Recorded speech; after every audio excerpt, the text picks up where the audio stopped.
মৃত দাদিকে চিতায় তুলে আগুনে পোড়ানো হচ্ছিল। আর এই দৃশ্য দেখছিল 11 বছর বয়সী নাবালিকা কৃষ্ণা ব্যানার্জি।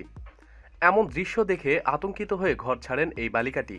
হিন্দু ধর্ম ত্যাগ করে ইসলাম ধর্ম গ্রহণ করা আমেনার করুণ এই গল্পে কাঁদবেন আপনিও। কৃষ্ণা সেদিন ঘর ছেড়ে তার এক মুসলিম বান্ধবীর বাড়িতে গিয়ে হিন্দু ধর্ম ত্যাগ করে ইসলাম ধর্ম গ্রহণ করেন এবং তার নাম রাখেন আমিনা বেগম। ঘটনাটি 1989 সালের মানিকগঞ্জের এক পাড়াগাঁয়ের।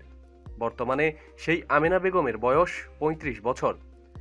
সেদিন তিনি অনেকটা না বুঝেই শুধুমাত্র নিজ ধর্মের সৎকার রীতির ভয়াবহতা দেখে মুক্তি পেতেই ইসলামের দিকে ধাবিত হয়েছিলেন।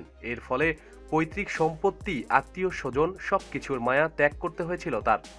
এরপর ওই বান্ধবীর পরিবারের সহায়তায় ভর্তি হন ঢাকার কামরাঙ্গীরচর মহিলা মাদ্রাসায়।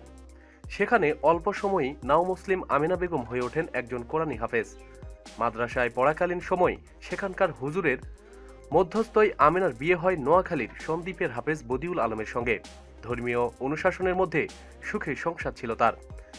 কিন্তু 2008 সালে এক সড়ক দুর্ঘটনায় মৃত্যু হয় তার স্বামী বদিউল আলমের। স্বামীহারা বিধবা নাও মুসলিম আমিনা বেগম ফের একা হয়ে পড়েন। কোথায় থাকবেন, কার কাছে যাবেন, এ নিয়ে দুশ্চিন্তায় পড়ে যান। এই অবস্থায় ঢাকা বাইতুল মোকাররম এলাকার তার সঙ্গে পরিচয় হয় গুলশানের অভিজাত এলাকার এক ধন্যাত্ম বৃদ্ধার সঙ্গে। তার বাসায় পরিচারিকা হিসাবে নিযুক্ত হন আমিনা বেগম। প্রায় 3.5 বছর ওই বৃদ্ধাকে আপন মায়ের মতোই সেবা করেছেন তিনি। এক পর্যায়ে ওই বৃদ্ধাও ইন্তিকাল করেন। বৃদ্ধার ইন্তিকালের পর তার সন্তানেরা ওই স্বজনহারা হাফিজা নাও মুসলিমের আর খোঁজ নেননি। অবলম্বনহীন এই পর্দাশীল হাফিজা নারী পরবর্তীতে জৈনিক ব্যক্তির সহায়তায় চলে যান সাভারের রাজ ফুলবাড়িয়া এলাকায়। সেখানে এক বাড়ির শিশুদের কোরআন শেখানো ও গৃহস্থালী কাজের বিনিময়ে আশ্রয় মেলে তার। বর্তমান সেখানেই আছেন তিনি। 2 যুগ আগে স্বেচ্ছায় ধর্মান্তরিত মুসলিম আমেনা বেগম বলেন, কোনো লোভে মুসলমান হয়নি। আল্লাহ আমাকে মুসলমান বানিয়েছে। আমার মা বাবা, আত্মীয় স্বজন সবাইকে ছেড়ে এসেছি আমি। 24 বছর ধরে মুসলমান সমাজেই কেটেছে আমার জীবন। এখন এটাই আমার সব। তিনি আরও জানান, 2011 সালে নও মুসলমানদের জন্য বাংলাদেশ সরকারের একটি প্রকল্প থেকে 2.25 কাঠা জমি বরাদ্দ দেওয়া হয়েছিল তার নামে। সাভারের রাজ ফুলবাড়িয়ার পানপাড়া এলাকায় ওই জমিটুকু অনাবাদীভাবে পড়ে আছে।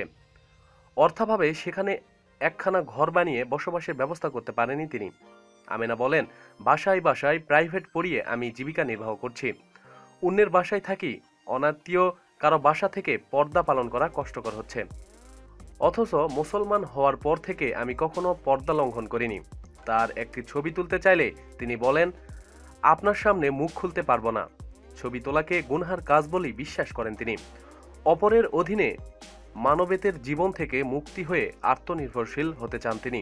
হাফেজা বলেন, মহান আল্লাহ আমার ভরসা। তবে কারো পক্ষ থেকে একটু সহযোগিতা পেলে আমি ওই জমিতে ছোট্ট একটি ঘর তুলতে চাই। সেখানে গড়ে তুলতে চাই আপন ভবন, থাকতে চাই নিরাপদে নিজ আবাসনে।